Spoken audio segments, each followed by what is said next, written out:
Aïssa Maïga, le rêve français, je suis une citoyenne concernée. Remarquable Aïssa Maïga dans le rêve français, cette saga, diffusée mercredi 21 mars 2018, sur France 2, à 20h55, relatant la migration de près de 160 000 ressortissants d'outre-mer, qui revient sur un moment tabou de l'histoire de France. Cette saga s'intéresse au BUMIDOM, Bureau pour le développement des migrations dans les départements d'outre-mer. De quoi s'agit-il ? Aïssa Maïga, au début des années 1960, l'État français a eu besoin de trouver de la main-d'œuvre pour occuper des postes de la fonction publique, dont les métropolitains ne voulaient plus. On a donc fait venir des gens des départements d'outre-mer à qui l'on a vendu le rêve français. Un rêve que l'écrivain Aimé Césaire a qualifié de génocide par substitution. Pourquoi ?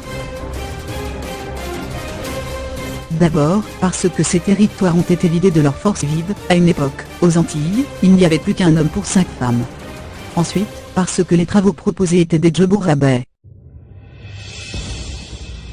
Ces gens se sont rendus compte qu'ils étaient traités comme des étrangers, dans un pays censé être le leur.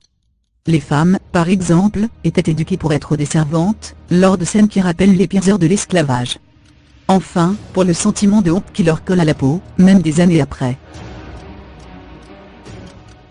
Vous avez participé au collectif, qui dénonçait récemment dans Libération les violences faites aux femmes. Vous sentiriez-vous une âme de militante ? Plutôt l'âme d'une citoyenne concernée. Des mouvements féministes, il y en a eu avant nous, on n'est pas les premières. Ce qui est nouveau, c'est la prise de parole des stars américaines ultra médiatisées, qui a permis de répandre une onde de choc de façon simultanée. Accélérée par les réseaux sociaux. L'idée qui me tient vraiment à cœur, c'est que les victimes ne se sentent plus coupables, et que les coupables cessent d'être dans l'impunité. Fait rare, dans le rêve français, la quasi-intégralité de la distribution est composée de comédiens noirs. Et c'est un signe d'encouragement ? Le signe d'encouragement, c'est que le service public finance un projet comme celui-ci.